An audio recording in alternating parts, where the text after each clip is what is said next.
There is nothing worse than feeling unfulfilled, anxious, and having no sense of direction with where your life is heading. Imagine drifting so far from yourself that you can't even recognize who you've become. Well, this has been me in the last half of my 20s. Hello everybody, welcome to Growth Radio. If you're new on the channel, a double welcome to you. I am your host, Kabwela. I firmly believe that you don't have to learn things the hard way. So each week, I bring you a growth conversation to hopefully lower your learning curve in business, work, and general day-to-day life. I am stoked about this episode.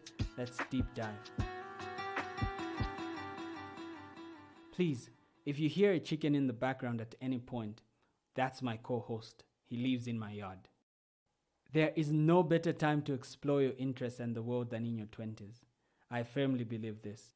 In my mid-20s, I had decided to let go of every held belief that was dragging me from fully expressing myself.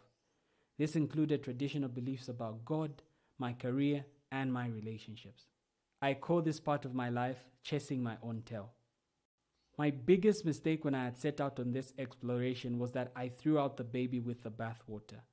In my pursuit for personal discovery, I had eliminated foundational beliefs that helped me hold my life together. For 2 years straight, I had tossed my religious beliefs out the window. Actually, the more I tried to connect with religious service, the more I felt disconnected. I further went on more drinking sprees and eroded the core values of what my relationships meant. I was just a mess. All in an effort to drop everything and explore. I lost myself and had no grip on the life I was living.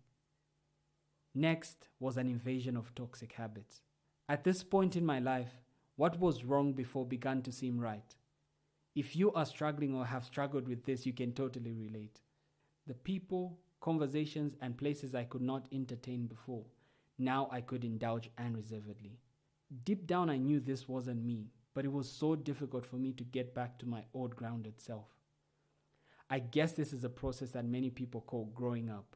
Well, the sad news is I did not know how. In all my efforts to try and regain control over my own life, it felt like I was chasing my own tail.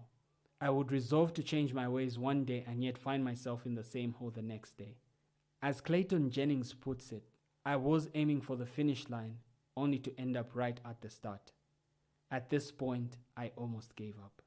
Luckily, after a year of struggling to find myself, a breakthrough did eventually happen. Hey, just before we continue, please like, subscribe, or follow the channel on whatever platform you're using to listen to this. And if you found the content useful, please share it with a friend. Let's get back to the episode.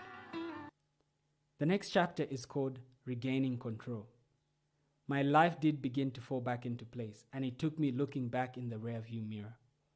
Looking back and reflecting on the time when everything seemed to be going right in my life has single-handedly been the most rewarding exercises I have undertaken.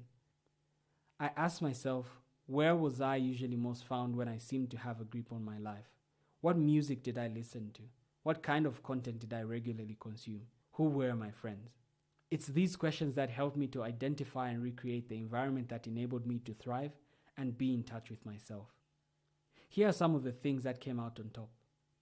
Reconnection. I rejoined the Christian community. Even though I could not fully grasp certain doctrines, the pros of being part of this community far outweighed my doubts and disbelief. I was finally part of a community of peers that were genuinely interested in improving themselves. The next action I took was Chitemene system. Basically, in the northern province of Zambia, there is a traditional farming practice called Chitemene system.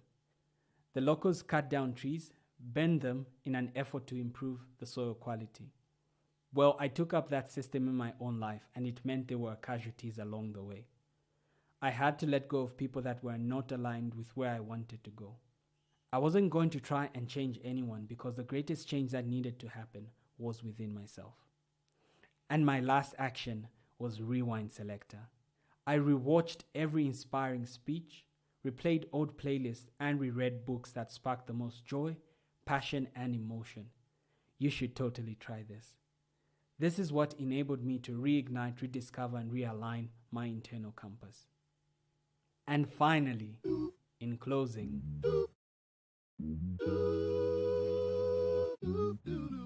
A deliberate major step that I took was realizing that only I can reclaim my life. No one could do this for me, no matter how pure their intentions were. You have to take charge of your own life. And while you do this, do not rush to ask your friends to change with you. Just move. If they care enough, they will change too. And if they don't, they will fall off. Hey, thanks for listening. Remember to like, subscribe, and share. I'm your host, Kabwela.